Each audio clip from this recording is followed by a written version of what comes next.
Uber turned 5 years old this week. CEO Travis Kalanick spoke at the car-sharing app's anniversary celebration last night about just how fast Uber is growing. It's already in more than 300 cities across 58 countries. He also spoke about lessons that he's learned from the company's very public fight over regulations. I can come off as somewhat fierce advocate for Uber. People have said that. I also realize that some have used a different A word to describe me. Well, I'll be the first to admit that I'm not perfect, and neither is his company. Like everyone else, we make mistakes. But at Uber, we are passionate about learning from them. As for the next 5 years, Kalanick is also eyeing increased efficiency. More innovations that make Uber cheaper than owning a car is what the next 5 years are about. One major innovation that we've rolled out recently and that we're very excited about is Uber Pool. In cities like San Francisco, Paris, New York, a ride is still a few minutes away. But when the car pulls up and you open the door, somebody else is already inside the vehicle.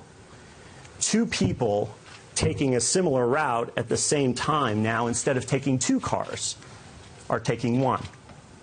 And when you chain enough of these rides together, you can imagine what I call the perpetual trip. You pick one passenger, driver picks one passenger up, then picks up another, drops one off, picks up another, and then the trip just keeps going, right?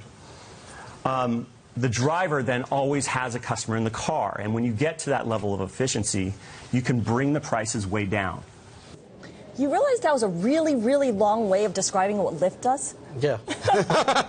He didn't actually say, hey, there's a car service that already does this. It's called Lyft. He had to describe exactly how it would differ from what Uber does now. You know, he realized, he admitted, he knows he's in the bullseye. A lot of people have complained about his tactics. A lot of people have said that Uber might be putting taxi companies out of business. There have been some concerns about some of the drivers. But you see, when he's trying to paint the bigger picture, this pick one person up, drop one person off, I don't know. What if you don't know the person? Well, that's the thing. They talk about this sharing economy. It doesn't seem like a sharing economy. It's more like an access economy or on-demand economy, really. Yeah.